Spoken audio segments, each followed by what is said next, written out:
this out, and then I also took it down dry, which you really shouldn't do. For anyone that has type 3 to type 4 hair, you definitely don't want to ever take it down dry. You definitely want to be minding how moisturized your hands are.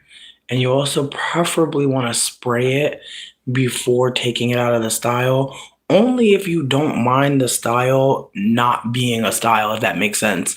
Like, I didn't add too much liquid or moisture to it after I took it out because I like the style. Now, don't get me wrong, I could add some water, some moisture, some product to the ends to make it like more, you know? But for me, in this moment, I'm just really loving this fucking part and just like the way, like, I feel like I don't talk about my hair that much on this channel. It's just not my focus.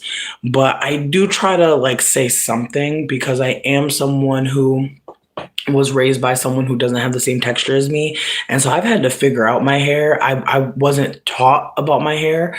And so I've had to figure out how to live and exist. And so I just wanted to say I have type I want to say that my hair is type 3, but I think depending on moisture, it can look more type 4. I think also depending on uh if it's bleached or not, like the hair that's been processed is way looser in texture, whereas the roots are not that much tighter. So again, I want to just say that I have like a type 3 hair that is finer in texture. And so my hair, I feel like you can tell fineness by how you can see people's like scalp. Like your hair is more thick if like you pull your hair back and there's no strands, if that makes sense. Like if you can't see individual strands when you pull your hair back, that is a thicker texture of follicle. Hey Buki, I hope you got some snacks and something with you. I'm gonna have a delicious ass Italian sandwich. But yeah, I just want to have dinner with folks and talk and hang out and just be existing on the internet as an elder, as an old person, so that you know that the internet is for all of us. It's for all types, you know? But yeah, no, I got me a little sandwich. Do I got a chip though? I do. I do. Praise, because honestly, a sandwich without a chip is tragic. But yeah, what up, science? What up, Jordan? I hope all is well. But yeah, no, I'm saying what I'm saying about texture because there will be some people that have a finer texture and they will look at other people's hair and wonder why their hair won't do this or that thing. If you have a finer texture, a finer strand, meaning that like when your hair falls out or like a piece of hair falls out, and you look at it and you can almost not see it. Like if it feels like you can tell. I feel like the girls with the fine hair know what I'm talking about. But again, there are people that are type 4 trying to figure out like their hair density and texture and things like that at times.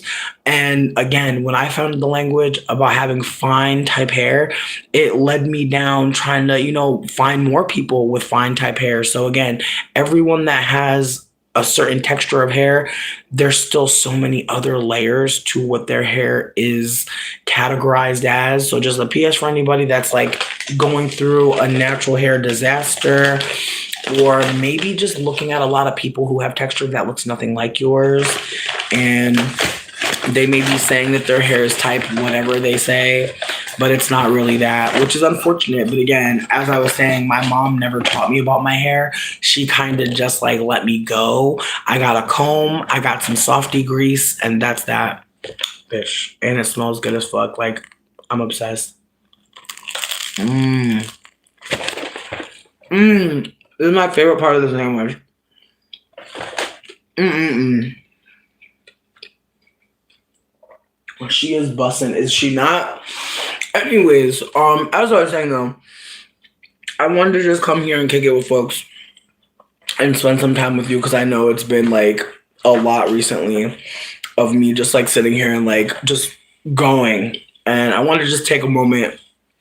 I know that there are some folks that have some things to say. I know there's some folks that may be here to get a tarot card reading. That's happening after dinner. So if you're only here to get the tarot reading, you're good. But you have at least an hour. at least, babe. I'm trying to enjoy this sandwich. And honestly, the way I be eating this sandwich, I'm only gonna eat half of it and then like go crazy on the chips. So just PS for anybody out there, I don't want to waste your time. If you're here to get a tarot card reading, it's coming. It's not gonna be this video though. This video is strictly for people that want a little bit of communion, a little bit of just sitting around talking shit. I want to just set a standard of, just having a little moment, a little room to breathe. Because again, sometimes when I come here, it's just like, okay, we're going. And it's like, let's meander a bit.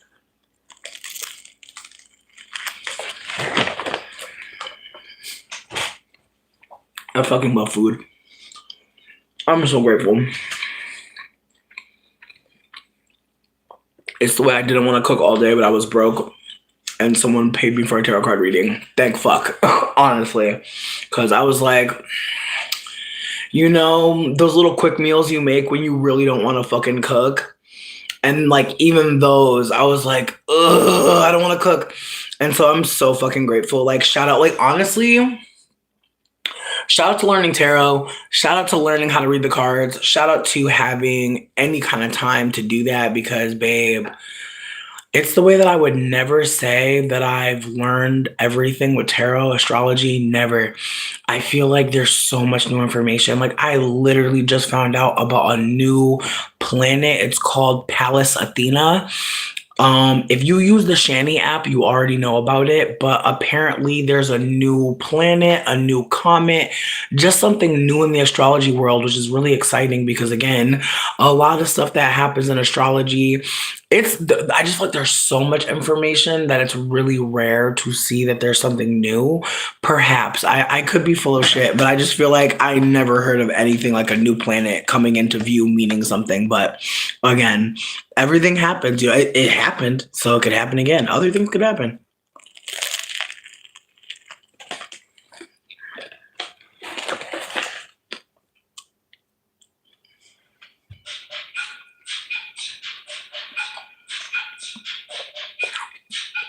For folks that did not eat today and or need to get food, there is a movement called the Little Free Pantry. And I hope you know that the movement can start with you literally taking a box from Aldi. Because, bitch, I know you going there too, me too. That Aldi box that you use to carry all that shit home, put that shit outside of your house. You live in an apartment building? That's fine. Right in the lobby. You know what you write on it? Little Free Pantry. You write, leave anything helpful. You write, take all that you need. Trust me. Your neighbors will see it. Some people will support it. Some people will support it by needing something and taking something. Some people will support it by putting something in there. Some people will support it by telling other people about it. Just consider what we can be doing as individuals. I know it's hard to believe that we're here, we're seeing what we're seeing. I get that. And I'm hoping that nobody tries to make themselves feel like they have to just move on. No, there's no moving on from this. There's no moving on from this. And that's why I've definitely changed my demeanor. I know in the past I've spoken in a way that made it seem like I knew every damn thing, which is why I try very hard to let people know I don't know very much. I stay listening and I stay open to the possibility that I could be wrong. And I get excited because if I'm wrong, you know what that means? There's more information. How exciting. But some of us are invested in being right to the point where we can't take new information. And that's dangerous. So just keep that in mind, friends. If people can't take new information that would help us all see better, it's dangerous. And I'm hoping that we can hold it like that like it's a dangerous thing when we can't share.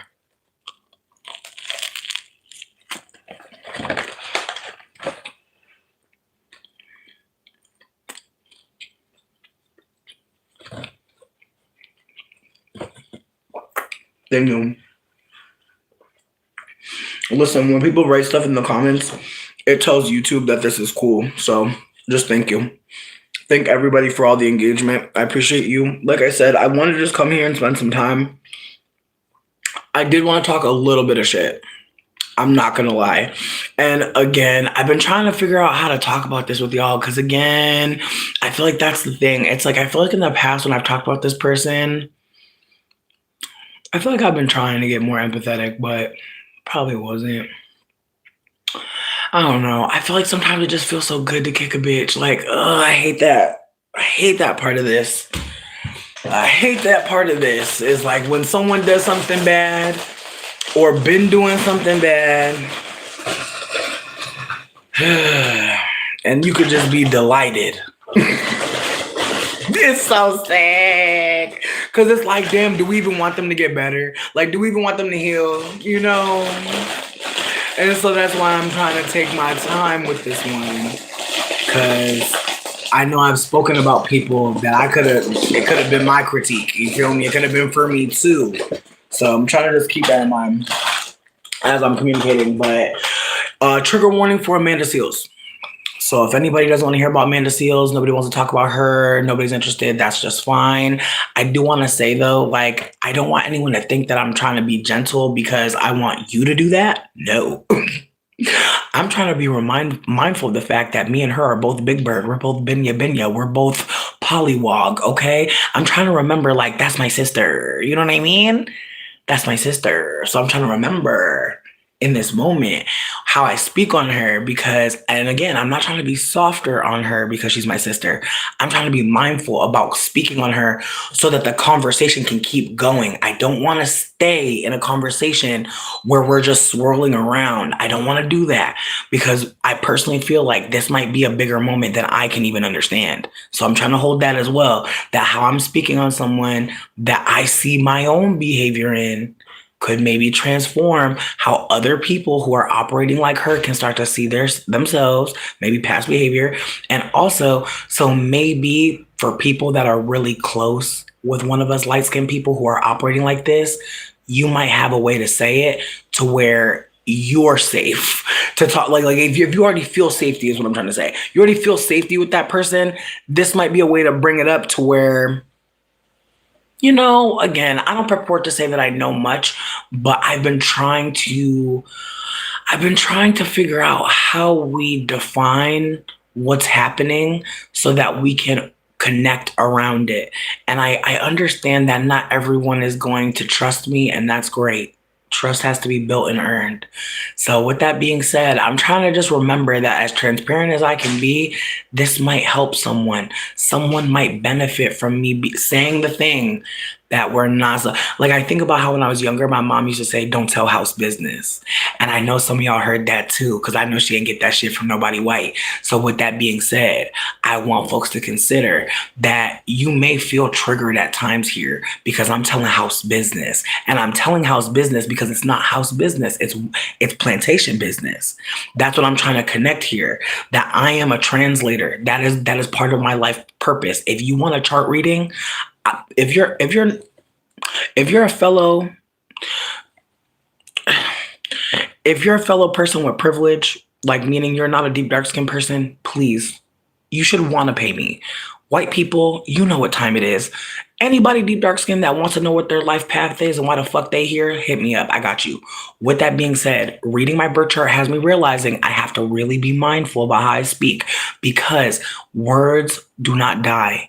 That's an important thing to share. Words don't die. That's why writing is so important. That's why anything left behind is so important. Anything that you can inscribe, anything that takes time to really lay into, to leave something, an imprint, it takes intention, it takes power, and it takes time. I want you to consider why certain words keep on coming up, why they're still traveling with us. Like, again, I want us to consider why certain words we haven't heard before and why certain words we hear all the time. I want you to consider how long it takes to lay a foundation to where people believe certain things, how long it took for us to speak the same language. This didn't happen overnight. Please consider that. Please consider. There was a time where me and you, we spoke with words that were mostly vowels. There were times where we sang.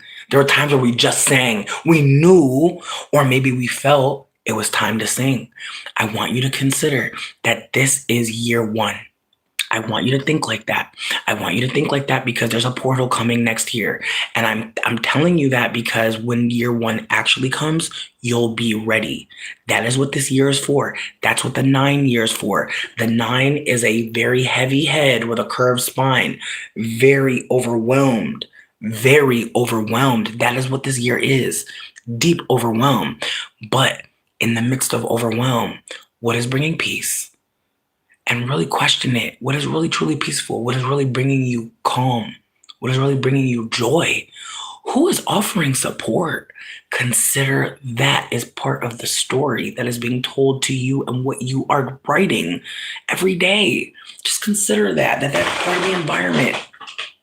That you've never been crazy. You're living in a system that is telling you what to be. And maybe and probably you're nothing of the sort. But do that matter? Yes. And again, the ways that we have so many questions that we do not get answers for. I'm attempting to find answers that some of us weren't supposed to find because it would mean honoring the truth of the past. There are some things that we don't talk about because it's the way that we stay stuck on the conversation about reparations.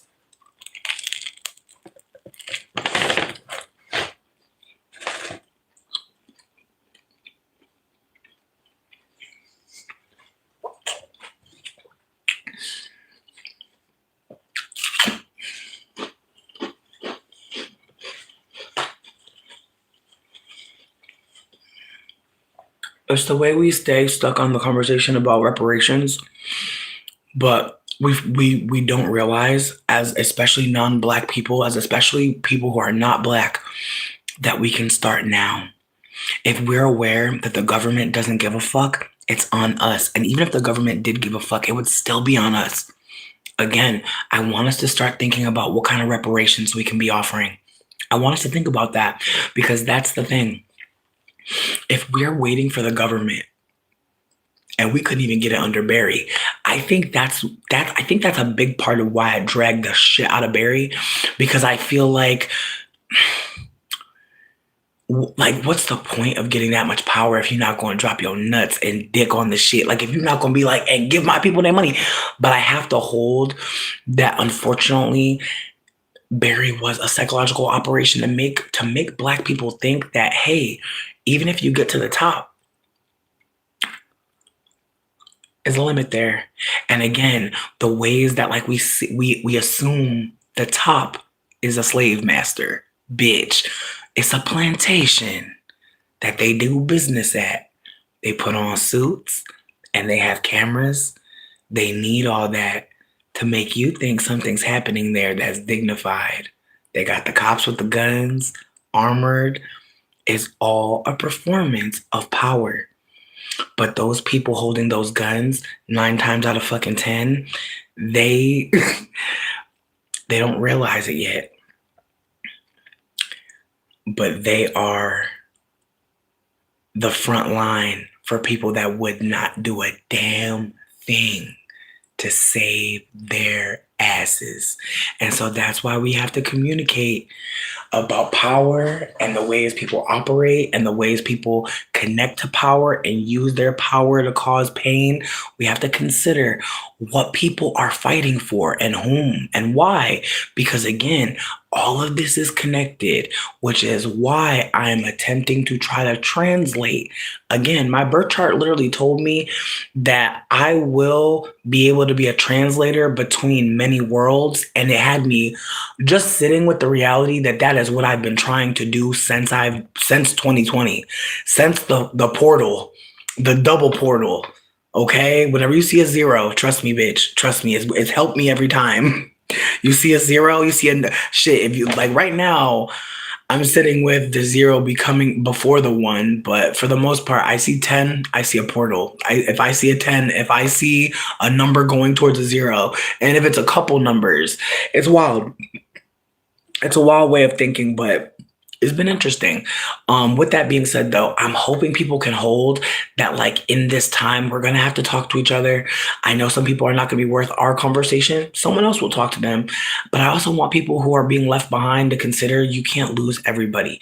There are people that still love you and care about you. It may seem not likely, but I hope people realize that most of us are really inward right now. We're trying to make it all make sense and it doesn't. And so I'm hoping that if anyone can offer a kind word, if you make too much food, maybe reach out to your neighbor. I'm not saying hit up the neighbor that you don't fuck with and that be bothering you and surveilling you and shit. I'm not saying them. But like if you have extra right now and you can show up for someone, I hope you do take that risk of vulnerability because who knows what that gesture will mean. I'm just trying to get folks to hold that there's just a lot of intensity this year. This year is a year of getting way too much information. And when you're overwhelmed mentally, the things you can do and the things people will think is just who you are. And again, it's the ways that we live in a closed system. We're literally living experiments, especially black folk being experimented on in so many ways.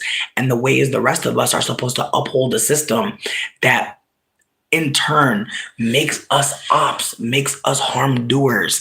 And so I want us to hold that when black folks said leave us alone, they were talking to us. I hope you heard. I hope you heard them. They said leave us be. They said don't talk to us. They said we tried to, we tried to support this woman and not have these things happen. And I'm hoping that folks will hold that while black folks are doing whatever they want to do, that is not a moment for the rest of us to think that that's what we should be doing. And I'm noticing so many people thinking that black folks saying leave us be means the rest of us are on that same type of time. We cannot afford to be. And I'm really, really, really hoping that people realize that we are living in a system that hates black people. So clearly, who created the system wasn't black people. I need y'all to hear this, especially if you're non-black. And if you're someone like me with black ancestry, you should be sharing content that I'm uplifting so other folks can get alignment. And if you're not there yet, that's real. But since you're not there yet, why don't you share the content? Because someone else might be. I think some of y'all are really afraid of uplifting some of these things because they mean you have more work to do. You do. I do. I'm hoping that it's giving like I don't feel above anyone, but I know for sure that I've caused harm and I'm not alone. And because I'm not alone, I'm trying to talk to you with as much empathy as I can muster. But I noticed today so many fellow mixed people, so many fellow lighter skinned people just blocked me. Over the years, probably, I didn't notice, but it's the ways that I'm just like, okay, so we're not going to share the conversation. White people, you're my last hope. Isn't that sad? But hey, I'm saying it's sad because it means that people of color aren't liberated to a point where they feel safe to say, I'm being lied to, I'm being harmed. I'm saying it's sad that I have to reach out to y'all because there's so many more white people being able to decolonize. There are white people at places mentally where I pray people of color get to be able to see the bullshit and how deep it goes. Again, I'm not trying to compare people. What I'm trying to offer, though, is that the dismantling of white supremacy is internal. That white people are being harmed by the same system. Obviously not in the same way. I'm never saying that. What I'm trying to offer is we're all being harmed by white supremacy, meaning we all need to beat its ass, meaning we should be invested collectively, but we're not. So that's why I'm saying it's sad that I don't have any allies amongst light-skinned mixed people. It's very sad, but it's also unfortunately very real that I will need white allies and I need real white allyship. I need white people who know that the content I'm sharing is not just about plant medicine. And that is why I've been trying so hard to make sure that there's conversations I've had over the years so people can see my content has shifted. I'm not trying to hide what I've said. In fact, I can't wait for you to bring up something I said that doesn't make sense anymore. I'm grateful for that moment, but did it take time? Sure did. Again, I've tried to be transparent about not having elders, about not having guidance. That's what this looks like. Not having people to tell you that you're an op in black spaces. That's what this looks like. But more to the point, there's so many of us that do have family members that tell us that we're black and they're not even black. This is a conversation worth sharing. I'm praying that people realize if you are implicated, sharing this means other people will start to dismantle internally. This is necessary. This is why Trump is president. I need y'all to hear me when I say this. Nobody did anything wrong. I know that it feels comfortable to say voting for Trump was the wrong decision. True. But the system of voting in itself is a farce. And so, with that being said, giving people who believe that the country is turning black the lever that they think that's going to turn it white again, I need us to have this conversation. It's necessary as fuck. And it's deeper than Kamala or DJT. It is. And if you don't think so, I'm sorry. I'm sorry. I'm sorry. I'm sorry. I'm sorry that you don't think so yet, but other people will. Please do not limit what's being shared by so many people because you're not appreciating my content anymore. Go to the sources I'm providing. Uplift them. White people, do both. Do both. Other light-skinned people need to see me fucking up. I'm not saying share the most craziest things that I've said, but definitely show moments of repair. Show these things. We must learn how to repair ruptures. That is an important skill many of us are lacking at. I would know. I've been lacking. So let's please consider we're in a time where it's going to be very hard to see the nuance of every conversation. I don't expect you to. But if you've been following for a long time and you realize something very different's happening here and you don't appreciate it anymore, I hope that you find what you're looking for. I do. I do. I do. But again, I'm hoping that it's giving, like, I'm really wanting people to understand that race is a psychological operation. Many of us can perform whiteness, that this is deeper than many people have ever shared with me because I've been shared with so many communities. People thinking I'm black, people knowing I'm not. That meant something in terms of intelligence. I need you to listen and I need you to share what's happening. Again, I know some people will not see it the way that I see it. And I love that for you. I love that you have a different perspective than me. But again, for all the people that love to be in here and benefit from a tarot card reading, please know I am not going to be here for a long time. I'm not saying that to say I want to die. I'm saying the amount of information I'm holding, the precariousness of my life and being homeless and having the police called me multiple times, please, I don't want to be famous. It's already up for me. I don't want that. I want people to get the information that's necessary. And I don't want to be called a hidden gem. I don't want people to ignore my content or even ignore when I'm sharing people that are sharing something that I could have never shared with you. But because I'm releasing the shame of being wrong, of being a lighter skinned person, of being privileged, this is going to allow the space to have way more range in terms of whose voice is being shared. And again, I've said so many things. We have laughed so many times. I want to do that again. I don't want us to get lost, though, in thinking that it doesn't matter. Nothing matters. No, that's your depression talking. That's the colonizer infecting you and making you think nothing matters. It does. I'm sorry that you're there. I really am.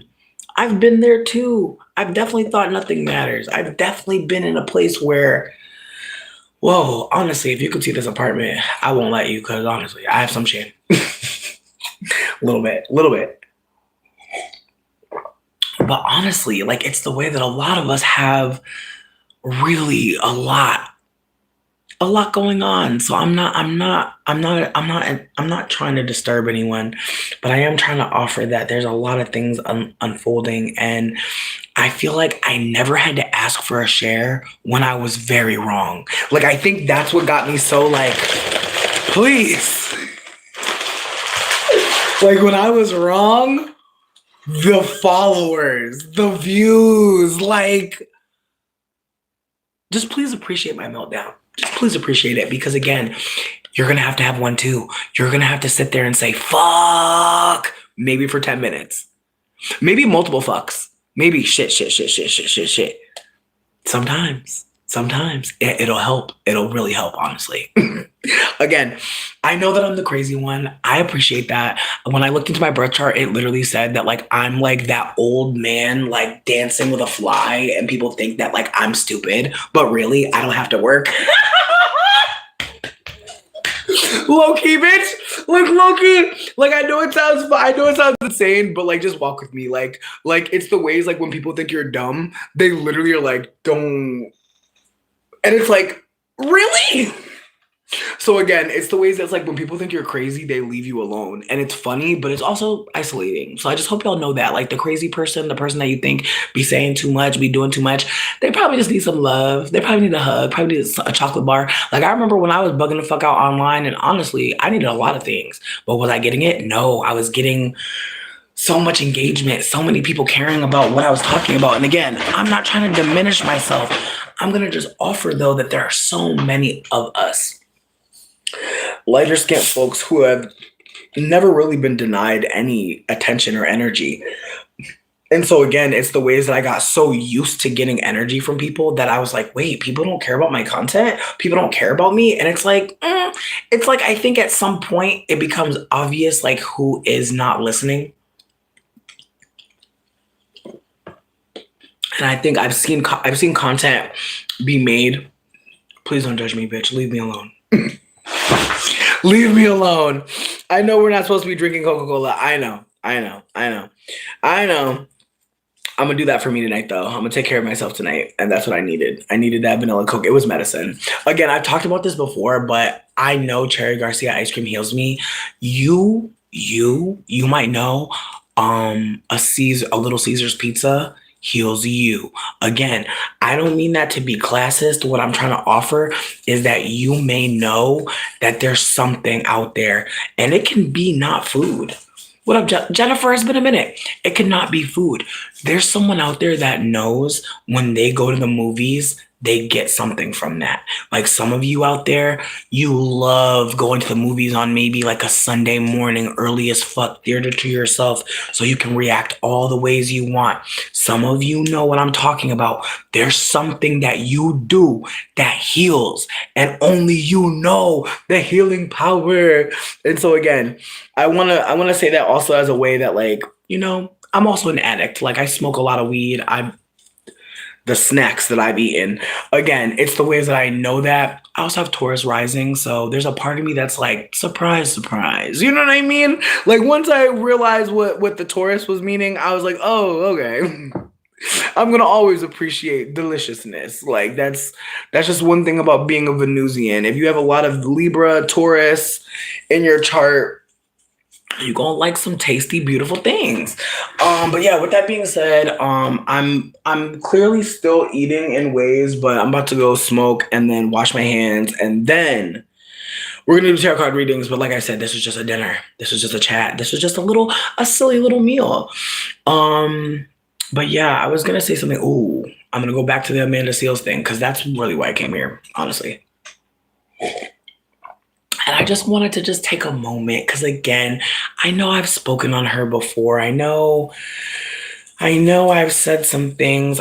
Between me and you, I don't think I ever was like super harsh on her, but I could be wrong. I could really be wrong. I'm okay with being wrong, and I'm okay with talking about that too. Again, I just want to put it out there that I don't think I've spoken on her the best, but I also think that as I said earlier, there's times where people do stuff and it's like, ooh, we get to be mean to you now. And it sucks. It sucks.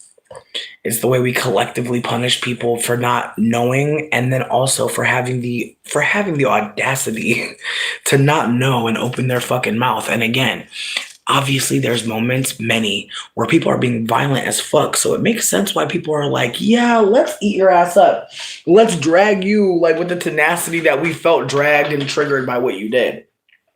I understand that aspect, and I don't want to make it seem like I don't know what it's like to drag a bitch. Like, I know how it feels. It can feel amazing. But in the midst of that, in the midst of the dragging, it can also make a spectacle out of the moment. I'm so glad we're having this conversation, you guys. Instead of what is happening being actually talked about, people can start to triangulate attacks, start new conflicts. And again, whatever we were talking about, it's now personal. And it's frustrating because, again, people have every right to be triggered, feeling a way. Like, you're not wrong. But the way that the internet operates, there's always a winner and a loser. And so when we engage online, I'm really hoping we can start to hold. And again, I realize the irony. I've dragged the shit out of so many people, which is why I'm the perfect bitch to say this, don't you think? We don't always need to employ that level of conversation and communication. I realize I'm very late, but I'm here though. So I feel like I'm going to celebrate that. I'm going to celebrate getting to a point where I realize it's not always that, but getting to a point where you realize that we don't have to take it to hell. We don't have to disown each other. We don't have to disappear from community. We can leave to lick our wounds, of course, but it's the ways that the performance of like getting in trouble online or like not doing the right thing or making a big mistake. I'm just hoping that people hold that, like when I start speaking on Amanda, I'm trying to hold that too. Because I know in the past, I have absolutely shown people how to dismantle a bitch verbally. Again, I'm not sitting here like happy about that. But I have reflected long enough to know that the way I've communicated has been without integrity and also without the benefit of future change being possible. Am I saying that everybody about to change? No. But the ways we communicate with people can really give them the opportunity to learn in real time versus shutting them down forever.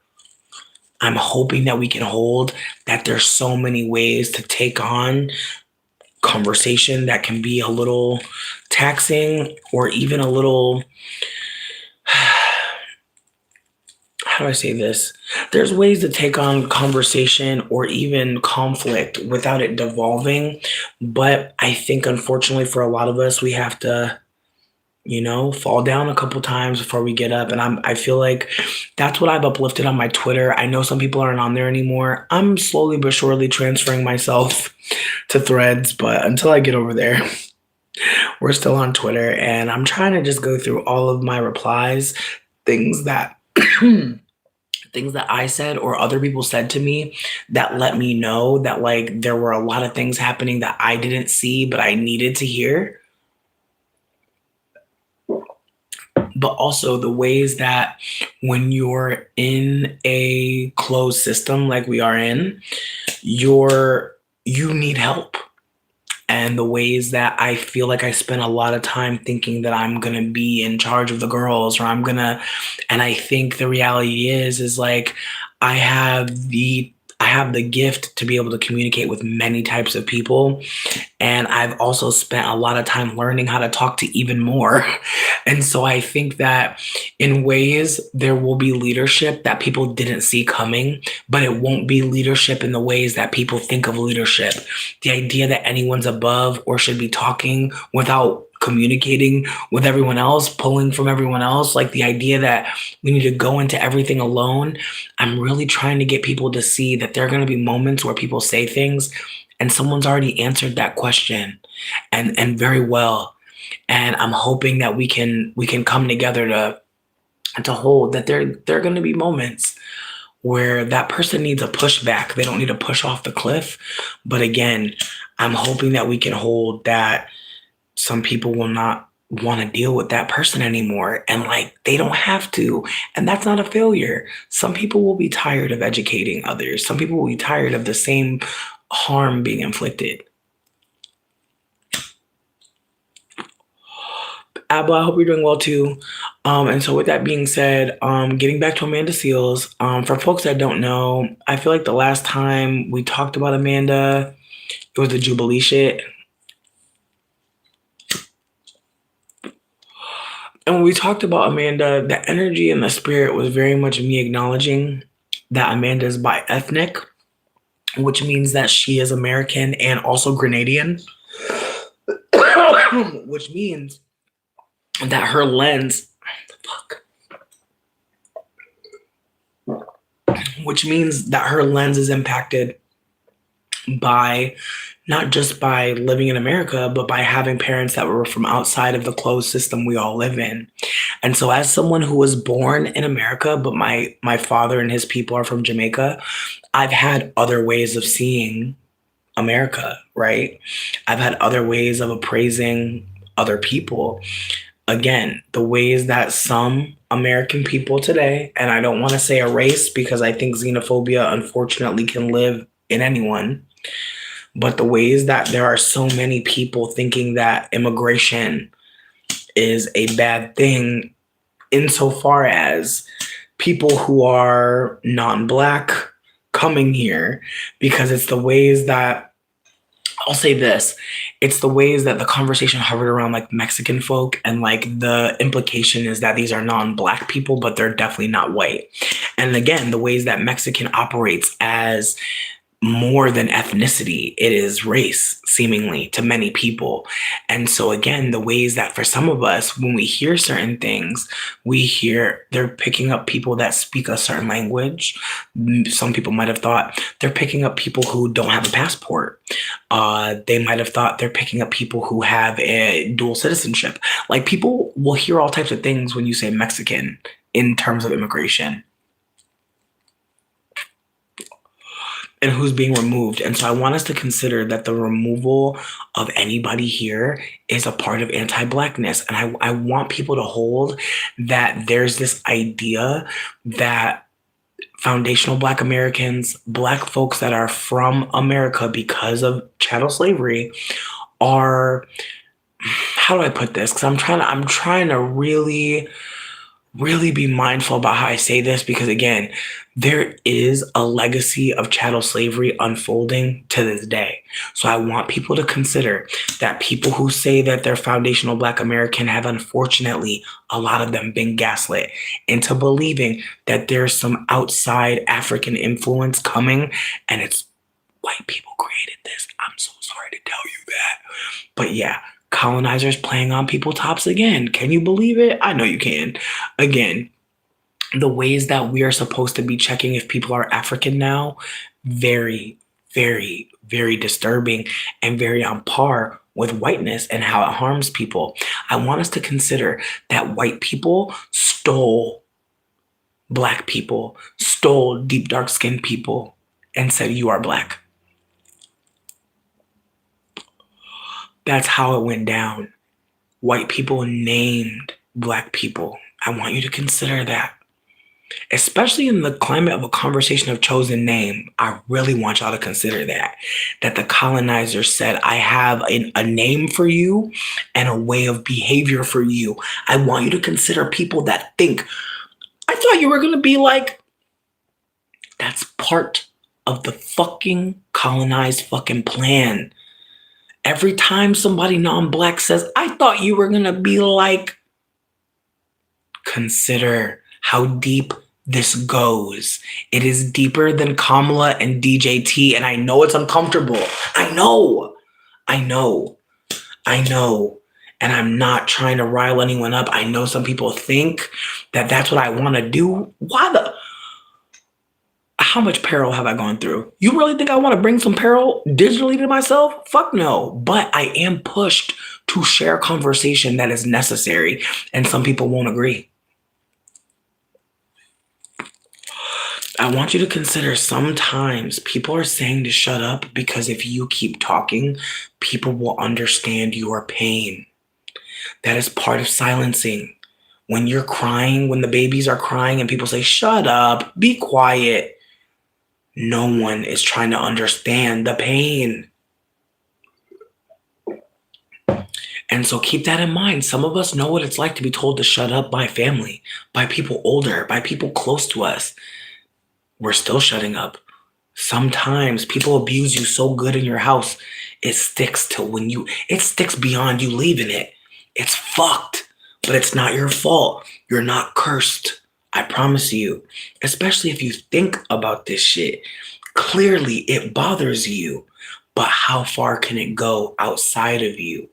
Some of you are in abusive households, and so if you ever say, I don't like how you treat me, even thinking about it might give anxiety. Please do not feel like you're crazy. If you need support, in the comments below, there will be warm line links. I just want folks to know I come in peace. I know I haven't always seemed that way, and I'm holding that in real time. And I want us to also hold that when people are sorry that they did something, like when people really are holding that like they caused harm, they are considering how in the future it can come up again. When people do something hurtful, they consider how it can come back up in conversation and how they can address it again in the future. So I want you to consider if you've caused harm, if you've done something, if people know about it, if people have talked to you about it, if people just left, didn't even talk to you about it. I hope that you write it down. I hope you write down what happened. I hope you write down what you were feeling. I hope you make it make sense for you just so that you can move forward. Because there's times where you said something and you weren't wrong, but that person was triggered and that shame is loud.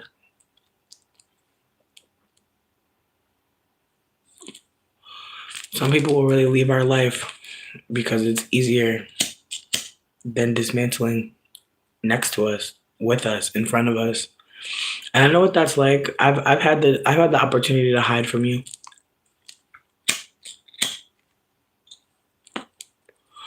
I've had the opportunity to get away and to figure out how I want to come back. And so I'm just hoping people think about that this Scorpio season. What ways have you died? What ways have things ended?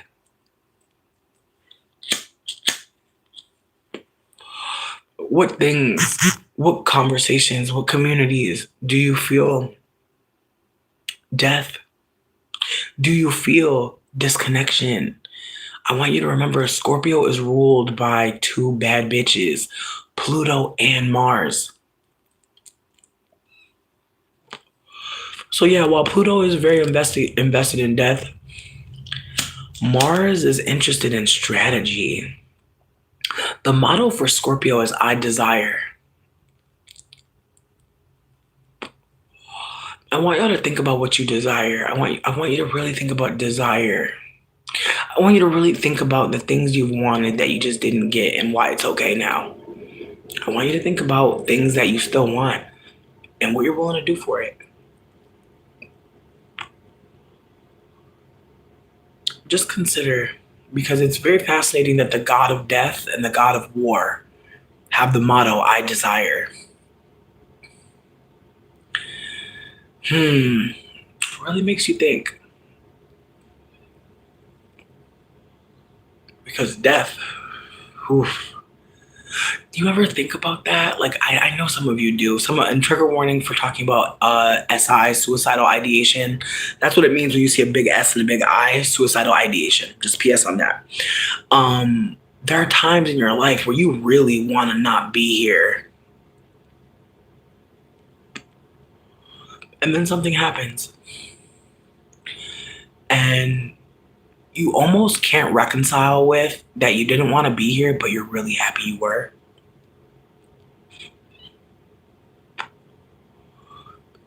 It's a mind fuck. But I pray you have more days like that. Days that maybe you really didn't want to be here, but something great happened. Somebody called you back. Somebody said, hey, I'm sorry about that thing I did.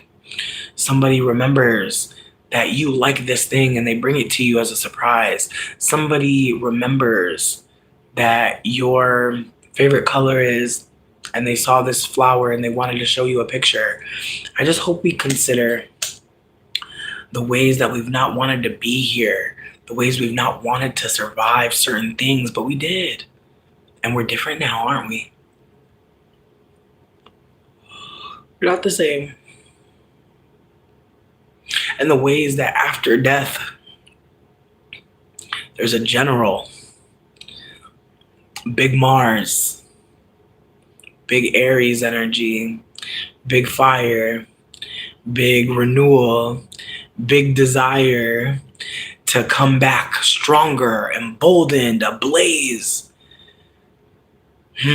Scorpio energy. And again, Mars is very strategic. Thinks a few steps ahead of you. And so does Pluto. The mysteriousness of Scorpio people is real. Very real. Again, they're considering their desires. They're ruled and led by desire. I want you to consider that. And not just desire, their desire. You hear me? And you can desire a lot of different things. And it's the ways that if you're not aware of what the Scorpio person, the Scorpio energy is desiring. And again, big death, big war. War oftentimes leads to death. But when does death lead to war? And again, the ways that you can die, the ways you can die, the ways you can feel like you're dead already. And the ways that maybe that'll put you in a position, the perfect position to war. Again, white supremacy removes things. It's an extraction, theft. And they've stolen so much that some people think they're dead. And you could tell sometimes when people take on an identity that you know is not them, but they don't feel alive. You can see it.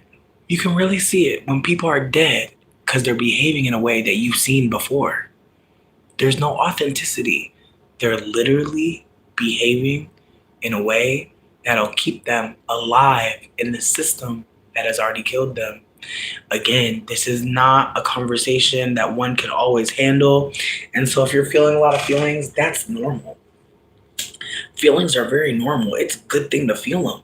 Feeling pain, stress, anger, write about it, paint about it. Call a friend, eat a snack, do something to shift the energy. It's okay.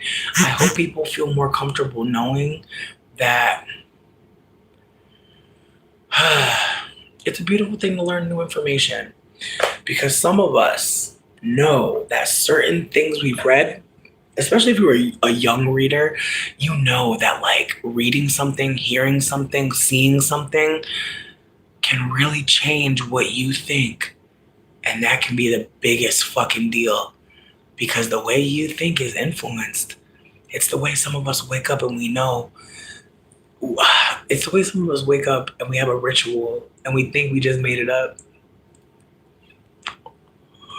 It's the way some of us chant and we think we're the first person to say it. It's the way that we are literally standing on an earth that is holding everybody before us. Do you think about that?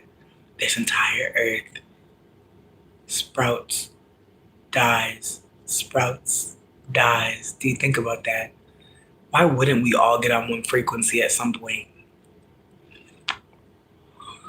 I'm telling you, just keep on looking into your birth chart. Some of y'all have really important things to be doing here, and you may You may not really know anything about that. That's okay. There was a time where I didn't know that much, but I remember as soon as I knew about the internet, I was looking up people birth charts, I was doing horoscopes. Like that was the first thing I did as soon as I got technology. And it's really funny to think about because one of my degrees is Sagittarius 5. And I'm going to read it to you because I feel like when I looked up what the planets were doing today, I saw Sagittarius 5. And I thought that was really fascinating because I was like, holy shit. This might be a good day to communicate with people because it's one of those placements that I think about a lot. And I think about it a lot because it's a placement or it's a degree rather that is described as I can count, three individual women that are in different timelines. And it has me really thinking about incarnation and renewal, but also more importantly, that everyone alive here is dead here. And so, because I truly don't believe energy dies, I think it just transfers. Not necessarily like Queen Elizabeth, Trisha Paytas's daughter. I don't think that. But I will say that I do think that this degree really does remind me that there is so much that I will need to remember now. And there's so much that I will need to throw into the future. Because again, clearly from what I'm reading, my spirit has been here for a minute and she is not trying to die now. And I'm trying to hold that. On my saddest, most depressing days, there's still a fight in me. And I have to remember that I'm not just here for no reason. Neither are you. There's a reason you're in here. There's a reason that you're thinking about the things you're thinking about. Please. Some people around you are scared, they're hungry, they're going through a lot. They don't got time for the metaphysical right now. But just consider there have always been witches, shamans, babalaos, curanderas, names we do not have the words for in this system, but they still exist. Consider that.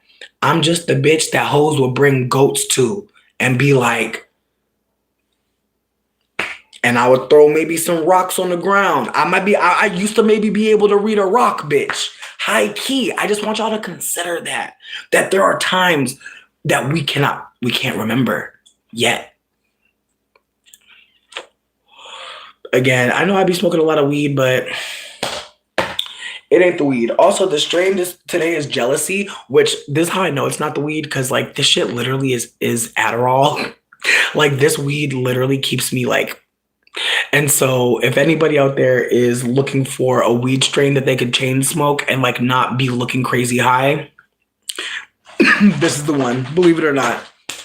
Believe it or not, it's the one that keeps you the most regulated out of all of them. I also want to say it was a 2022 strain of the year, which between me and you, what I have right now, I went the cheap option. I decided not to spend too much money. That's one thing about living in the middle of like a weed boom. Like there's tiers of weed. And so this is what it looks like when you only want to spend $10 for a quarter. Obviously, I've smoked a lot of it. But this is called a popcorn nugget. To be real with you, I don't even think this is called a popcorn nugget. This is really called a small. And so there's different like buds, but the bigger nuggets are called A buds. The smaller ones are called B. This would be called a small.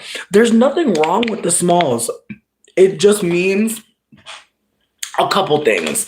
It means that the plant might have, the plant, hear me out.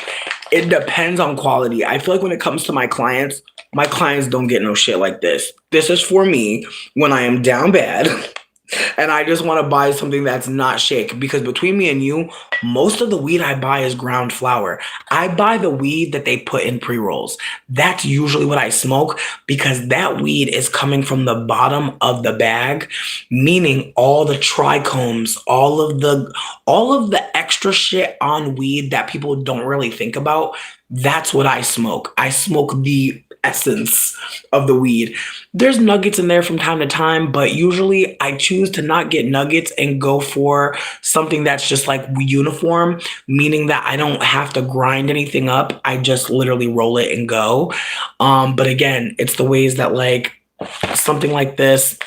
Dane knows it's my favorite strain. He splurged on it for me. I want to say it was like $60 for the ounce. So, and again, that's like if you buy one of them, um, again, that is why I do the work that I do. If anybody's looking for plant medicine and would like to be supported, please look on Twitter. There will be links in the comments section below.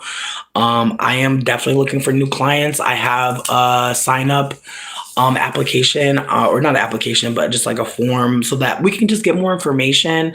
I'm gonna go back to my point, but bitch, I'm broke. I'm going back to my point, but hold on.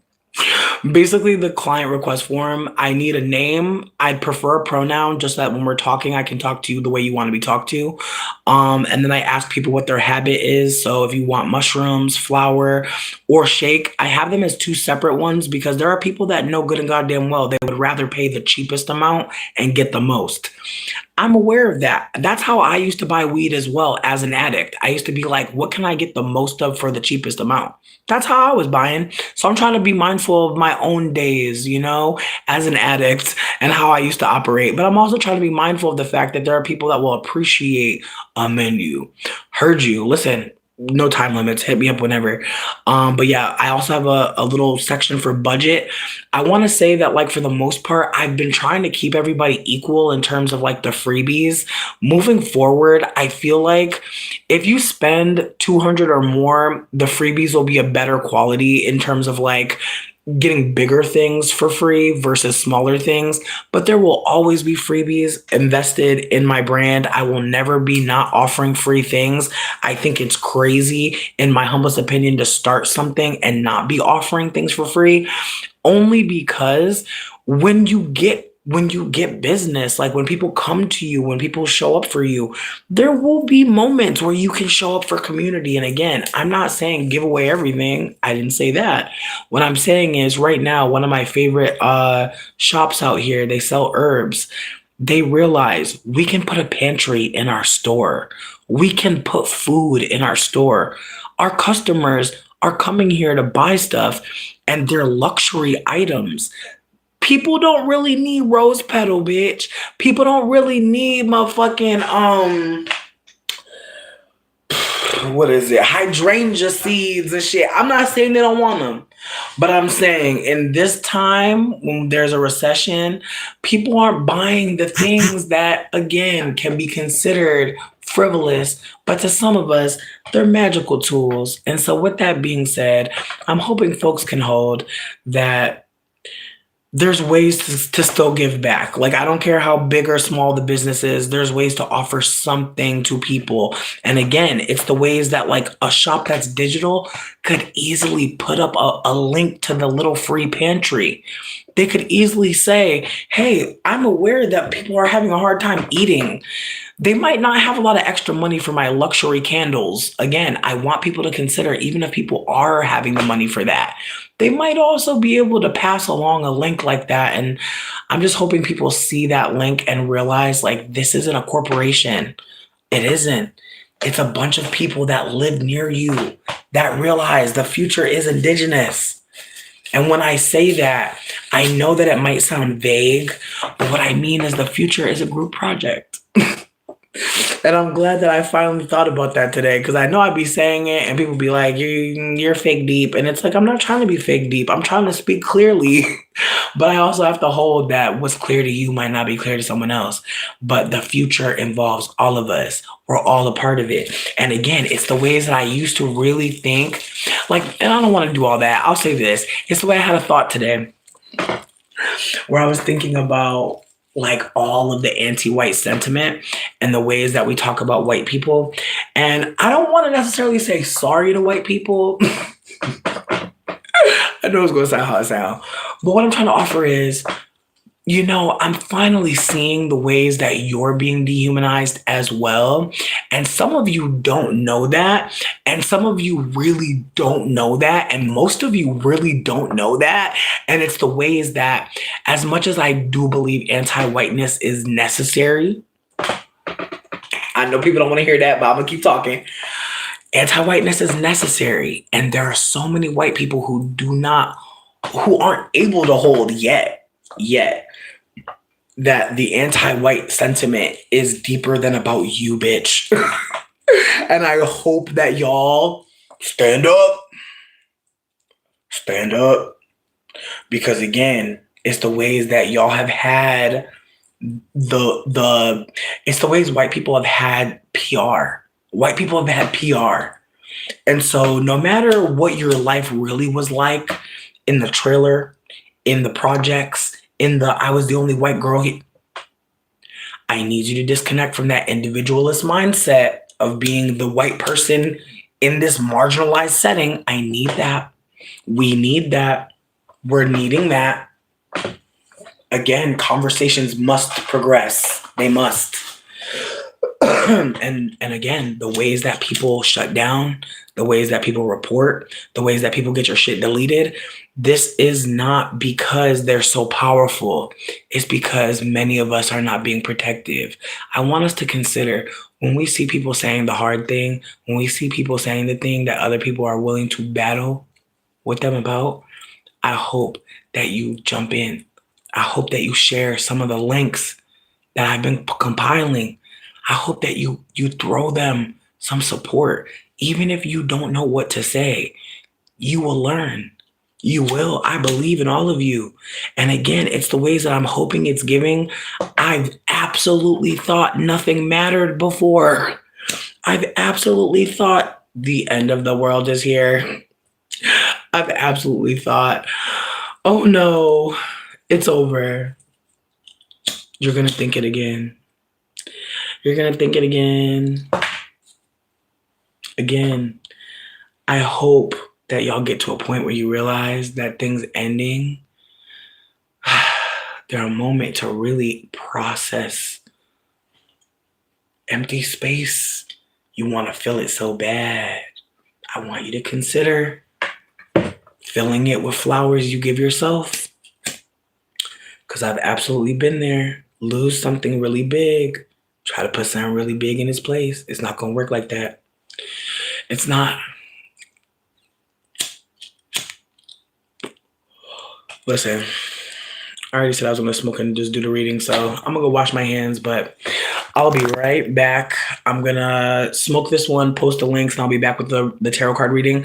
My plan is I'm going to do it how I always do it. You pick the card, top, middle, or bottom, and then I'm gonna still read the other cards because, bitch, I'm nosy. And that's really my energy. I feel like I want to be candid that I don't have dreams, but I am one of those people that studies deeply. But I also do drugs that do bring memories to me. And I truly believe that taking mushrooms, at least in my opinion, allows my brain to find the doors that have been shut by colonization, whiteness, getting beat. I want y'all to think about when you see a little baby and how free they are. I'm crying, not base. You're funny as hell. I just want you to think about when you see a little baby and how free they are. I want y'all to think about that. I want some of y'all, especially y'all that got beat. I just want y'all to remember, like, that was you too.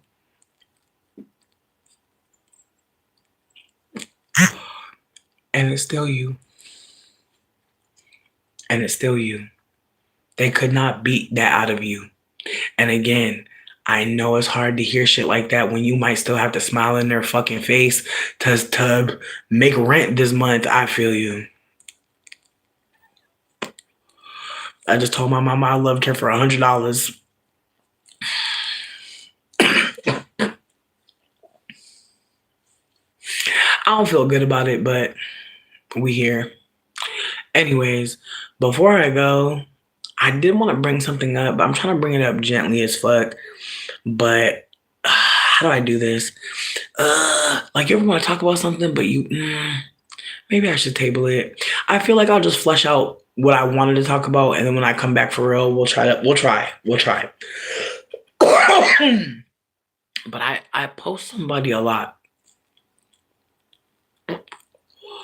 to the point where it's very clear I like their content. Very clear. And somebody has reached out to me two separate times to talk about this person and their relationship. And it's awkward because, from my perspective, it feels like, at least to me now that I realize it's been two times, because it's so crazy. I got off the phone with this person, and then as soon as the phone call hung up, the video I had been listening to of myself from 2 years ago. Don't tell me this is not some fucking, like, bitch, coincidence not real. We get off the phone, and literally a video from 2 years ago that was playing before we got on the phone started playing, and I said her name. And I vividly remembered how she had literally told me the beginning of the story she just told me again for the first time in that fucking video. And I'm gonna be real with you.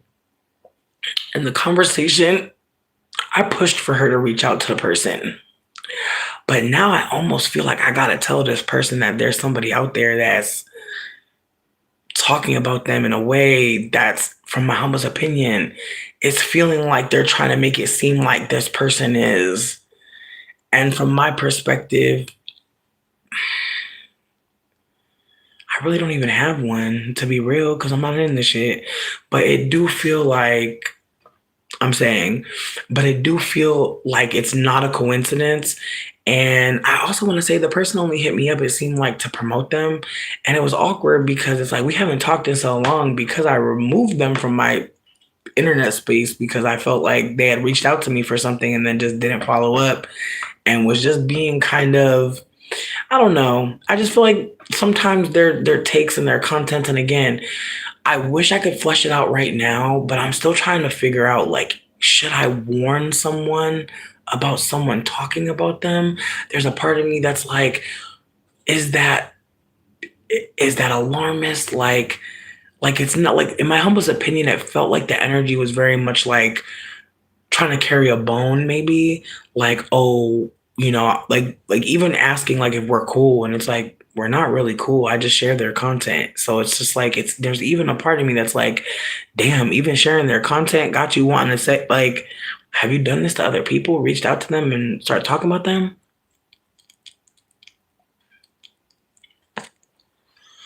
I wonder. But I'm trying to be mindful because I just feel like people tell me stuff a lot, and I be trying to pay attention. Like, are they telling me this because they want me to be on their team type shit? And I don't even think it's that. I think they just wanted to talk about someone that they know I know of, maybe. But I don't know. And I just feel like the way this person built, I feel like if I bring it up again, it's gonna be a red flag. You know how, like, you can't, like, organically bring it up, like, type shit. Like, I'm not good at that. So I don't know. I think my plan is to just let it be. That's my plan. Let it be. If it comes up again, you hear me? If it come up again, I'm gonna do what I need to do. But right now I'm sitting on it. But it just feels crazy that I literally heard myself talking to her in the chat, and she had already told me the beginning of the story. She told me again, and the story was very much wrong place, wrong time, saying something really awkward.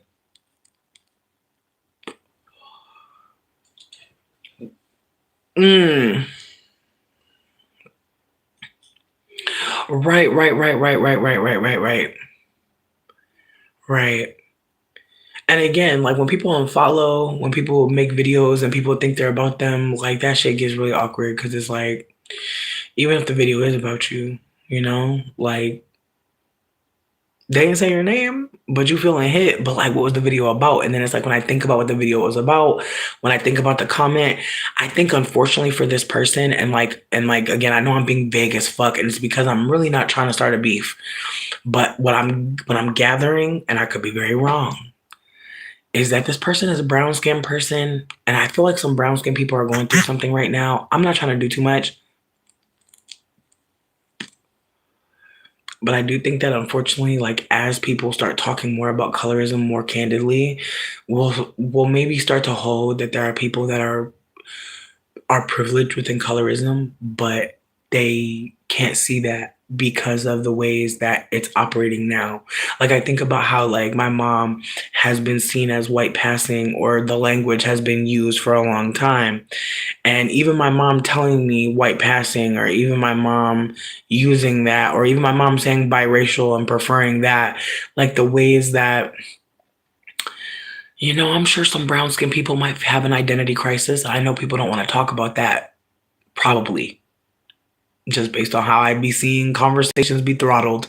There's probably not a lot of space right now for the deep dark skinned people to hold their pecking order in pigmentocracy, because we stay talking about colorism, the system, but like, or we talk about colorism, but we're not holding that like pigmentocracy is like the word that connects it to the system of hierarchy. Like pigmentocracy connects it to white supremacy in a way that colorism has become, I don't want to say a buzzword, but I want to say it's become the word that people use to talk about pigmentocracy.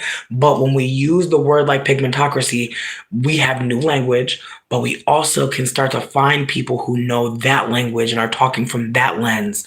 Again, I want us to hold that finding certain words means finding certain people, means finding certain community, means finding certain safety, finding certain events, finding certain places to go. I was saying all this to say that this person, it seems like, is having a little bit of like a oh shit moment, realizing perhaps that they're not the most marginalized and how they speak on people matters too. And I want to hold that, just like I as a light skinned person had to have a really big cringe moment when I realized that I spent a lot of time talking about whiteness and white people in this way that disconnected me. There will be some brown skinned people who will have to hold how disconnected they may be from not being the most marginalized at this point in conversation. I want us to hold that. At this point in conversation around colorism, I and many other light skinned people may be operating a different way. I want you to look over at deep dark skinned people and at brown skinned people, because they're not the same. And unfortunately, for some people, the word brown skin has been co-opted, because I've been called brown skin recently. Yes. Yes. I've been brown skin recently. And again, it's the ways that growing up on the internet, people had all different types of words to call me that were nothing of the sort. People did not call me brown online earlier in career. So I know the color line is shifting. It is. But brown skinned people, and again, there are people who are brown. There are people who are deeper, darker skinned, meaning deeper, darker brown. So holding that there are going to be some brown skinned people maybe looking like my ass in a moment, where they're like, fuck, I spent all this time talking about light skins and whites, and I never sat with my own privilege and pigmentocracy, or even in the system of white supremacy. Because when white supremacy, what up, Precious Gem? When white supremacy decides they're going to put somebody black somewhere, think about times where, like, the casting call said black, and who did they call? I want you to consider that those people that have been being called may start to unravel and realize, ooh, I've been a whole Afro-Filipino this whole time, not holding that, like, there are people more marginalized than me, and I've been able to be in the room and be seen as the most marginalized. This conversation is nuanced, but I'm grateful that it's happening, because as people start to unravel, as people start to hold, ooh, I live at that axis of privilege and power. Ooh, I have that experience. We'll start to hold that privilege is actually a big blanket.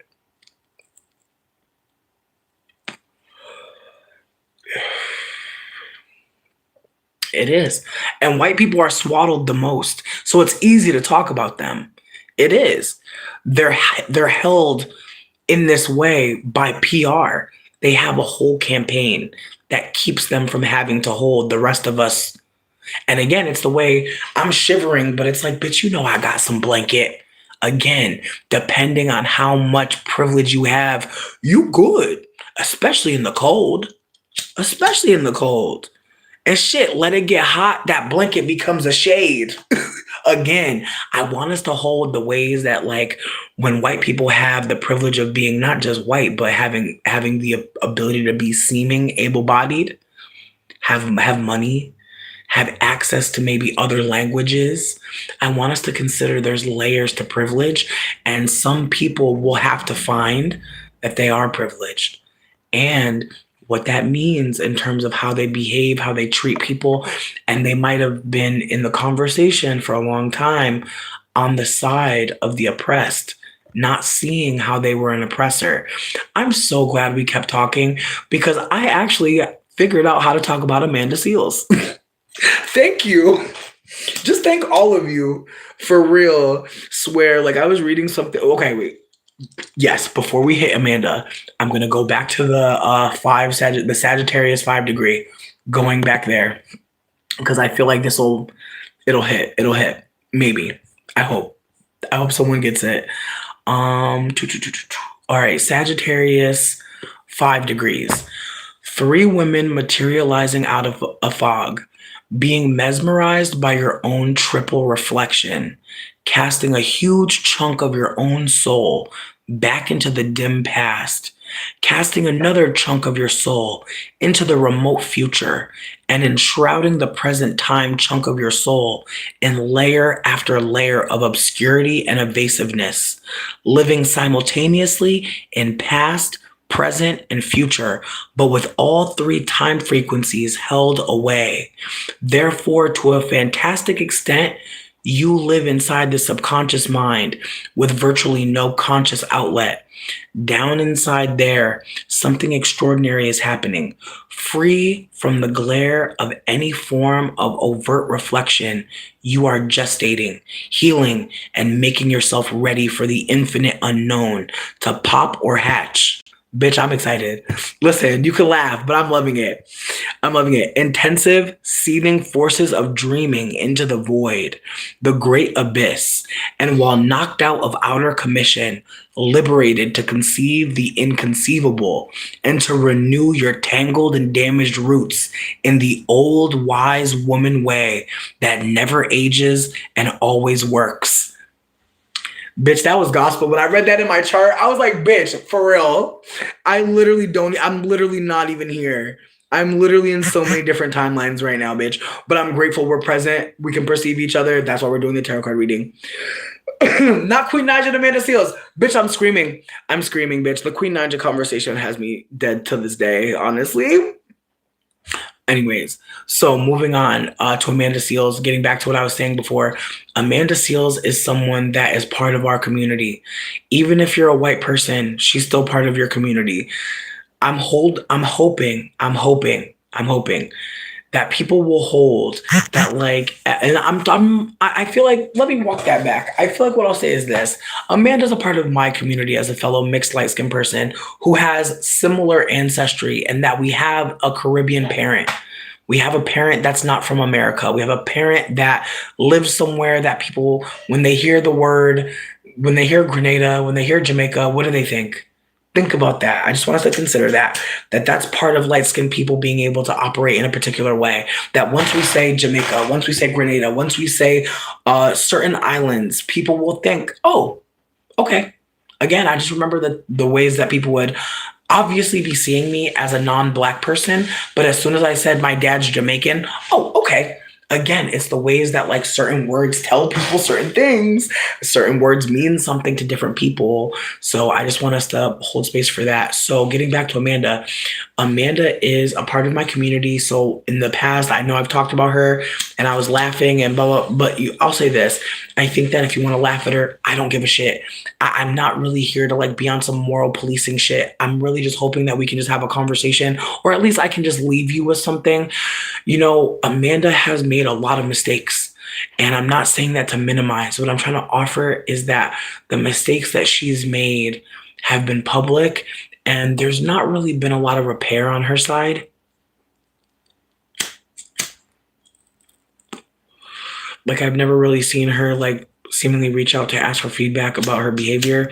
And again, it's the ways that so many people drag her at this point when she does make a mistake that I wonder if she's even open to hearing from other people, which again, as someone that's had similar experiences where I've made mistakes and then, after people said certain things to me, there would always be somebody who reached out to me to say like, I love you. I care about you. And so I don't want us to think that Amanda doesn't have people that love her and like reach out to her privately. That's something that a lot of people get, especially if you're a mixed lighter skinned person, seemingly being an activist. Like people really do. I'll never forget. Someone told me that I was Aang bitch.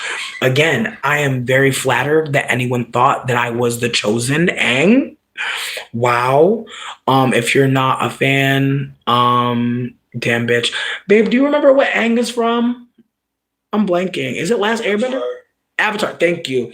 So yeah, somebody told me I was the Avatar, and at the time I was so flattered, but now I'm just like, no, like I'm not. Like I'm a person I'm part of colonized lineage. I'm part of making America more white and more light skinned. I'm part of a system of harm, unfortunately. And again, I can be cool to someone. That's great. I have friends, people like me, but I've made mistakes that have material harm attached.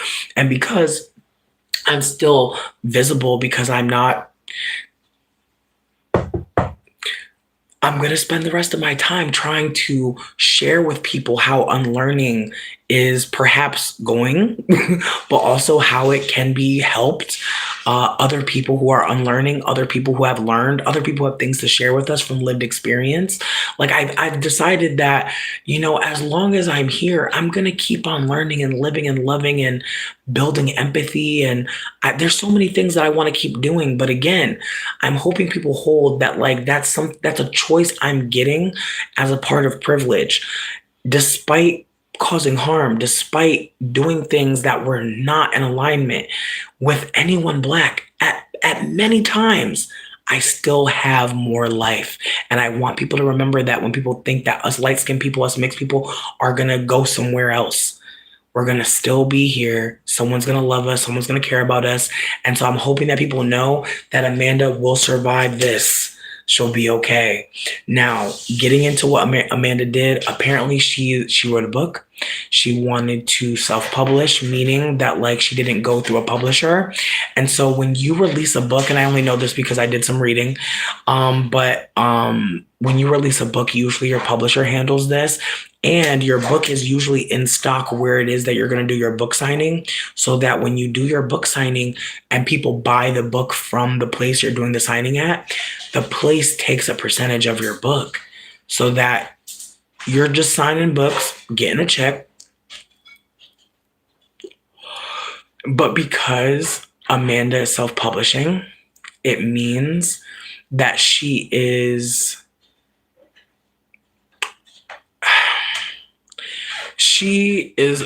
was attempting seemingly to get paid for this opportunity.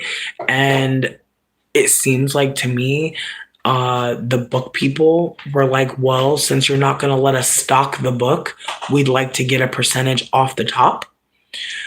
Not just cut out the middleman, but also I want to be clear that after doing some reading, this is a very beloved bookstore, and I'm not on the West Coast. So if you are on the West Coast, you may have more info than me. Feel free to share. Marcus Books, it's a Black-owned bookstore, and it's one that people are extremely grateful for, considering there was a second location that no longer exists. And so a lot of independent bookstores are being harmed. If people do have it to buy something from Marcus Books, or maybe know someone on the West Coast and could maybe sponsor them going to Marcus Books and just getting something, I'd appreciate that. Again, I'm trying my best to be mindful about all the things that can happen before we talk about Amanda and what she did, because there can be life. There can be more life that happens. We can talk about inspiring people to go to where she tried to stop the bag of, where she tried to disrespect, and maybe offer some support. Maybe also send some kind messages to the people that run it. Because again, I've seen so many Black folks saying, I'm going to place an order right now because I don't want this place to not exist. This is for you. And look in the fridge. Look in the fridge. So again, Amanda is doing something that a lot of people want to do. A lot of people want to write books. But when you go and sell your book somewhere and you already have your stock, that is you and your stock. And if you're wanting to use someone's location, you're wanting to use someone's tables, you're wanting to have people answer the phone when someone calls to see if you're really going to be there and what time. I feel like it's like a duh. Like it should be a moment to communicate about exchange and equity, especially given the fact that this is a black owned bookstore, seemingly, that is very beloved, has been there for a while.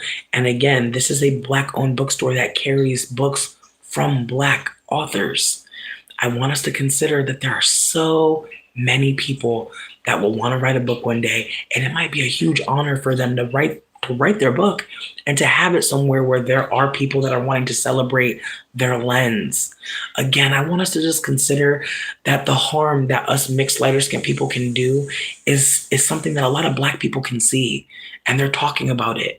And even though black folks said, leave us alone, we're resting, so many of them are still not resting. So many of them are still taking the time to talk about harm in the community. Please, I'm hoping people can hold. I don't want you to hurt Amanda. I want you to counteract the harm she's intending to send the way of a bookstore. Many people in the comments were having a hard time reaching out to her, it seemed. It really seemed like people were struggling to get to connect with her. And I saw one comment where someone was trying to explain, these independent bookstores were struggling. There was an independent bookstore worker that was being very candid about how hard it is. And that's not something I thought of immediately. When I first heard that she was cussing out Marcus Books, I was like, oh, that's unfortunate, but I didn't really understand what that meant. And someone black does. That's another layer to identity, you guys. I don't invest in America. I don't give a fuck about this place. I'm a roach. I have no flag, no creed. I'm out here, which means I will hear a lot more conversation than some of you. Some of you will be so close to certain people you won't hear other conversation. It's not your fault. It's not your fault. It makes sense. I remember somebody in here said one time when I was showing a picture of my mom, they said that black folks have gone through so much harm that sometimes they go out of their way to acknowledge us mixed people, acknowledge mixed people, to try to find an ally, a friend. And I'm hoping that people hold that that's part of Amanda's fame. That's part of it. Part of my people interest in me as well. I'm trying to call us all in, right? Because we're not going to get away from each other. We're not. So I'm hoping that we can start to hold that there's going to be mistakes that we've made, but it doesn't mean that's the end. It doesn't mean we're dead. It means there's another life.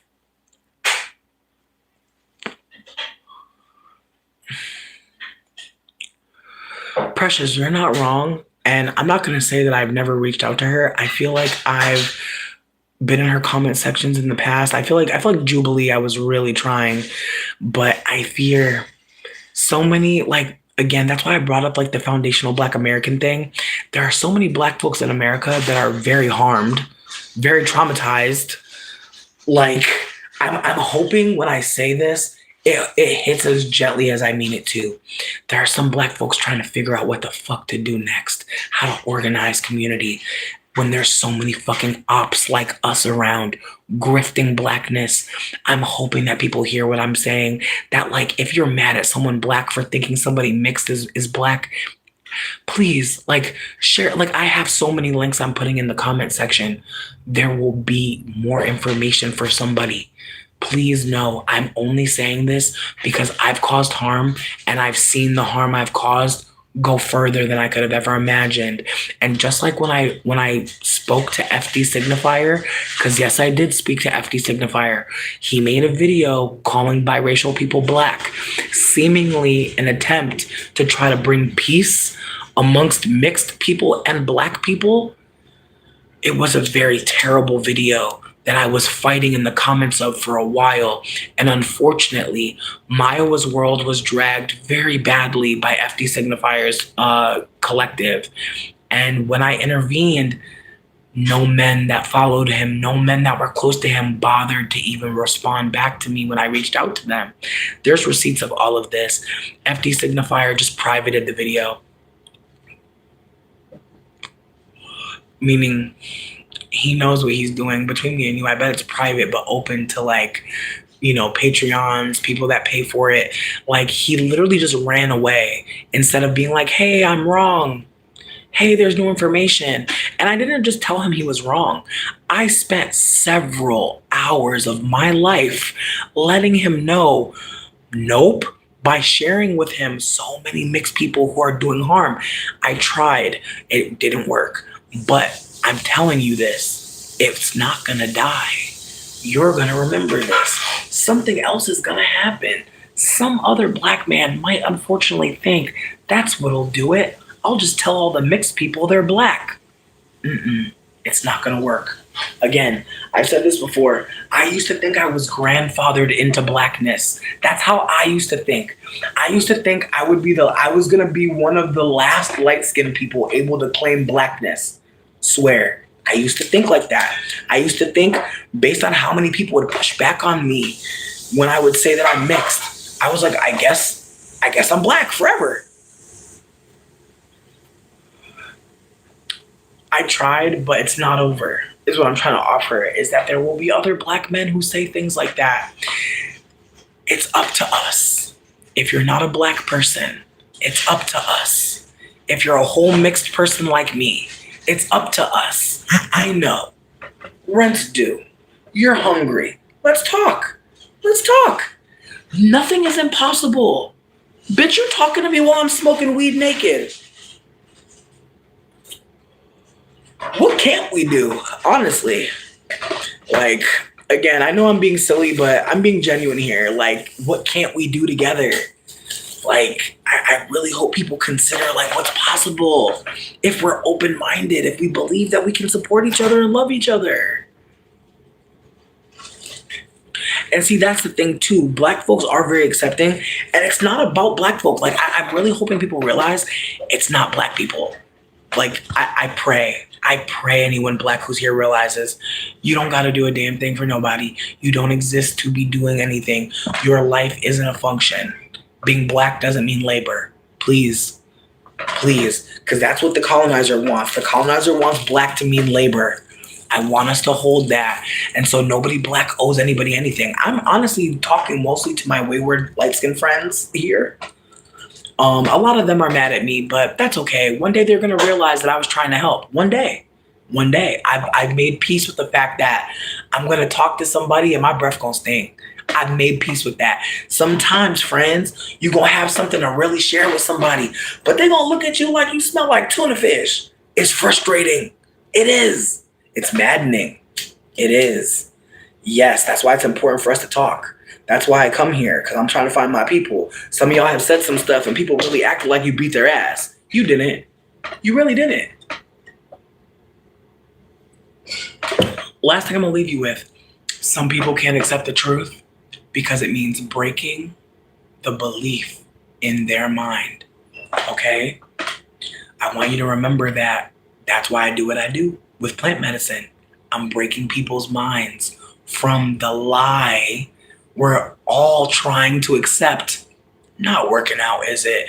Yeah, we have to think outside of this. We've been given books and calendars and ways of thinking that are not helpful. There was life before colonization, and we're finding it every day.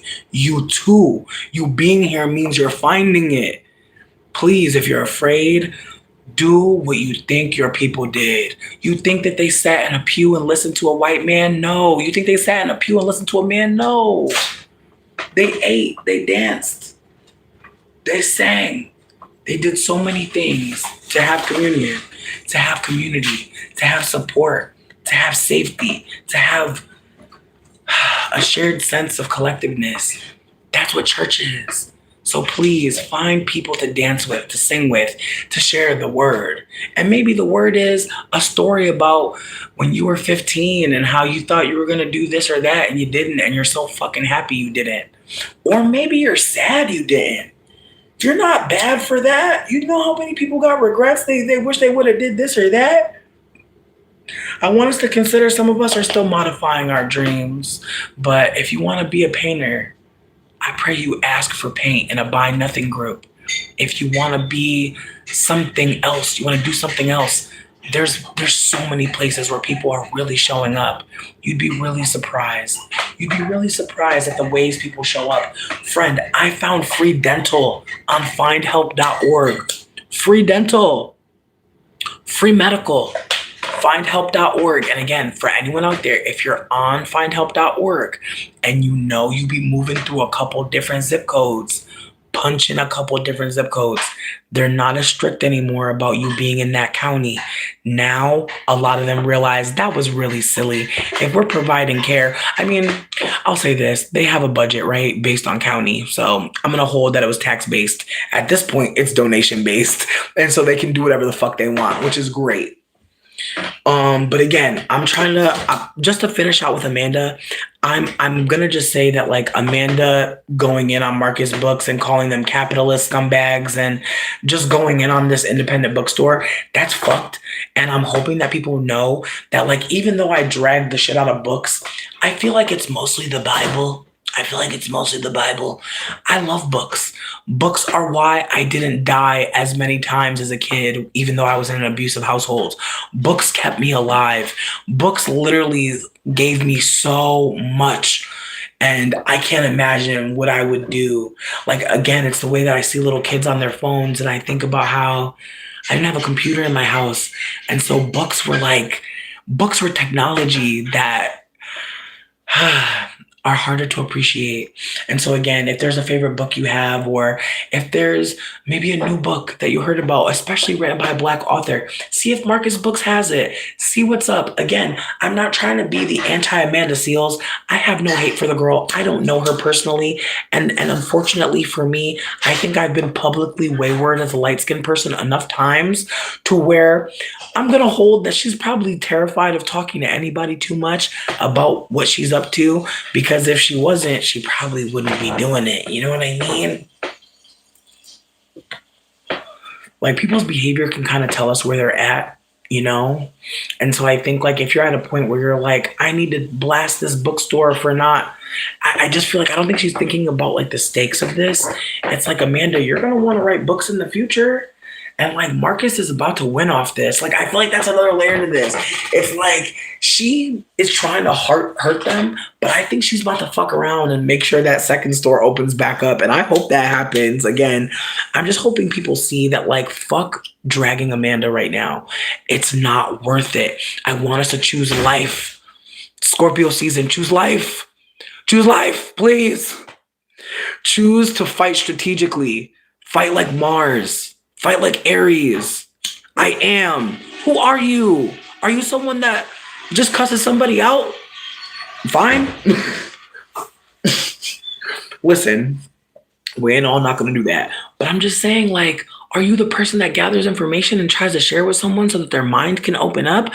Like, I just think about the ways, like I said, sometimes when somebody's down, it's like, damn, everybody kicking you.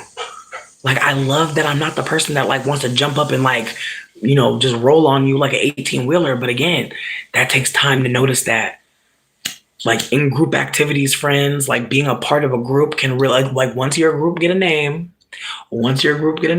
because the colonizer, you can start to do things together and start to think it's just fine. Again, I want us to hold that like white supremacy really does set us up to beat each other's ass and never focus on the 8% of billionaires who are running the country.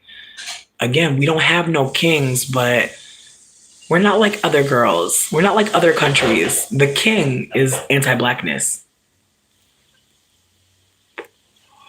And people thought that they stopped it. People thought that the king stopped with Barack Obama. Again, pay attention to when there's mixed people around. For real. And I mean that so sincerely. Pay attention when you see light-skinned people. Pay attention, because we're there to perform whiteness for you.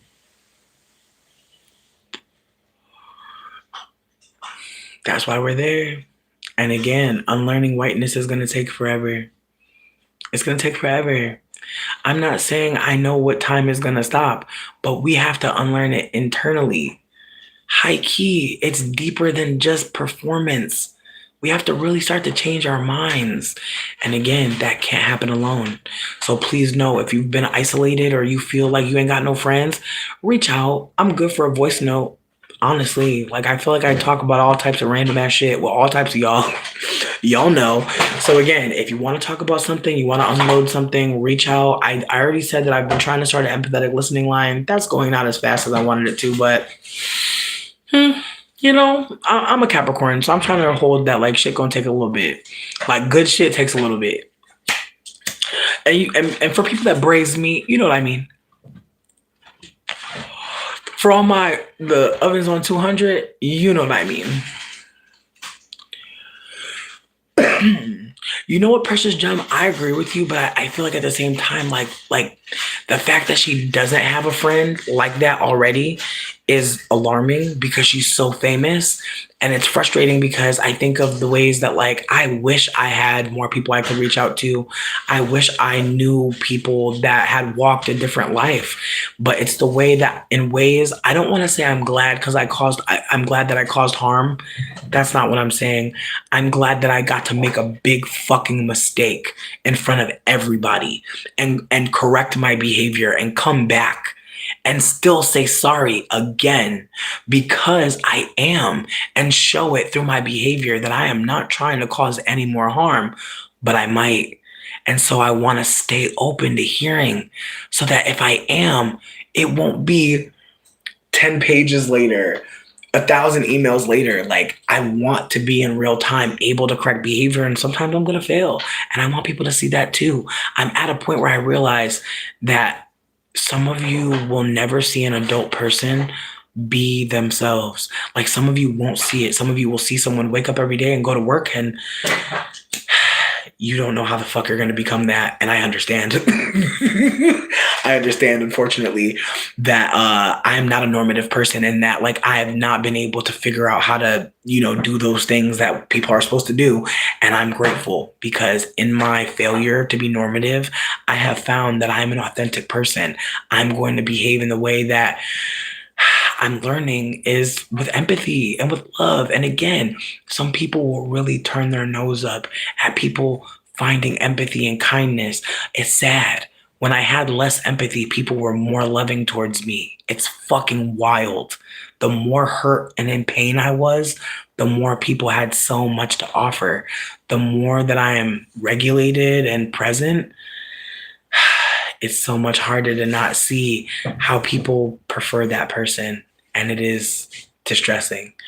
But at times I have to hold that there are going to be people who perform like they prefer that, but they don't. In group activity, sometimes people do a bunch of shit together and we think it's normal just because we're all doing it together. Think about how many times you were in a group of people doing some fucked up shit, but it was normal because you're all doing it. You're not wrong. You're not wrong. There are definitely people that try to get close to you to get something, but I hope that, and again, it's the ways that like I don't want to reach out to her because I just feel like personally, I feel like I'm not that invested in her. Not to be mean, I feel like I'm just not that invested. However, I do try to open dialogue on my platform. Like I did talk about her in the Jubilee thing because I thought it was strange that somebody who is also not Black is sitting amongst a bunch of like other mixed and bi-ethnic people talking about Blackness in this way. Like it just felt so and it was sad.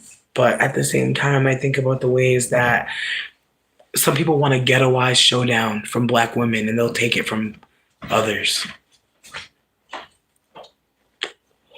I think that was part of my content for a little bit. People come into the room and say something really fucked up to me, and then I'm dragging the shit out of them. I'm saying all types of stuff.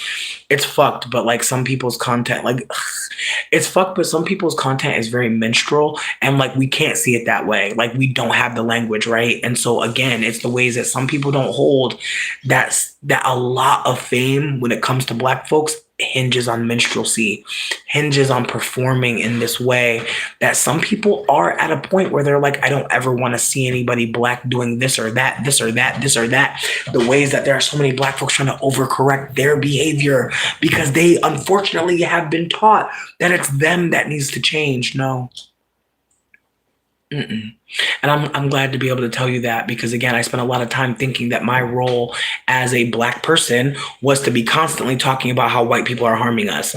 That is another layer to this, that Amanda may really think that that's her role as a mixed lighter skinned person, to take on the conversations that are quote unquote harder to have. But unfortunately, she does not have the demeanor to have conversation. She has a lot of fire, a lot of tenacity, but her demeanor is really off. And again, as someone who has an off demeanor at times, I'm going to hold that part of it is privilege. Part of it is the ability to speak to people any old way and not have many consequences. And so I'm trying to hold that I've had consequences for my behavior, probably not as many as other people, and probably not many to people that are watching me still exist in online. But there have been people that have been very upset with me, and I fear that more people don't realize that, because where are they posting that? My content's moving really quickly as well at this point. And so it's the ways that I'm like also sharing a lot of stuff that I think is still important. Like there's just so many things that I forgot that I had shared that are feeding me again. And I'm like, they might help someone else. And so again, I'm trying to be mindful of the fact that like when I come here, this might be the only place to say something to me. And so I'm trying to be mindful about how I talk to people. I'm late. I can say that. I can hold that and not feel like I have to hide or be like, it's true. I wish that I had more guidance when I first came here to communicate. I did not do my best, not even close. But I know that repairing that rupture will take time. It will. Sometimes you can say something so quickly that destroys so much, and it'll take a lot longer to prove that that's not where you're at anymore. And I'm not necessarily trying to prove to anyone that I'm not still in pain and harming people and lashing out. I'm just trying to show that there can be more information than we are aware of. And once we get it, we can start to hold that, yeah, that was pretty ridiculous.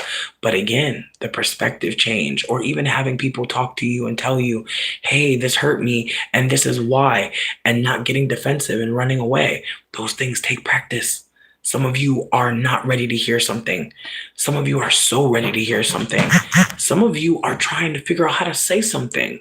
I really hope it works. I really hope that you get that strength and that courage, because so many moments where you tell someone exactly what happened or exactly what you were feeling can be transformed to where maybe they do the same. And now you both have the truth. And then you both are able to maybe see the truth is there's many. There's many truths. Even hearing that, like, that really changed my life. That, like, we can see things so many different ways. It really allowed me a little bit more freedom in my thoughts, because there were definitely times where I would think, oh shit, that's a bad thought. Kill it. I would not explore where it came from, why it came up, who said it before. Now I'm like, and I let my thoughts sit with me. I smoke with them. I ask them a couple questions. And if you do that, you'll find that they love to cut me, but maybe if you do that, you'll find that thought was offered to you by someone who you now realize was someone that was in deep pain. That person was deeply in pain, and that's all they could offer was protection, they thought. But really what it was a shut door in your mind. You couldn't think any deeper. Again, I know I'm going on and on, but I'm hoping that people know that, like, it's not over. We're not cooked. It's not done. There's more life. And thank God, or whatever you believe in. I be saying thank God, and I be using God a lot. It's ironic. I'm trying to be funny. Anyways, I love y'all so much. I'll be back soon. We're going to do tarot card readings tonight. I told the person that came here early, well, I told everybody, like, it's going to be an hour from now. But between me and you, I feel like the readings are going to probably start in like 45, maybe. But my plan is to finish the rest of my sandwich and then say bye to my bookie and then come back and do tarot card readings. So it's going to be a late night Scorpio affair For all you Scorpio hoes, just know I got it for you, okay? Also, I posted what the degrees were today on my Twitter if folks wanted to see what's going on, but I'm gonna have links in the comments probably later, probably not immediately. So I'm sorry for that. If you are like, bitch, where are they at? I'm not a liar. I'm late. I love you. Talk to you soon.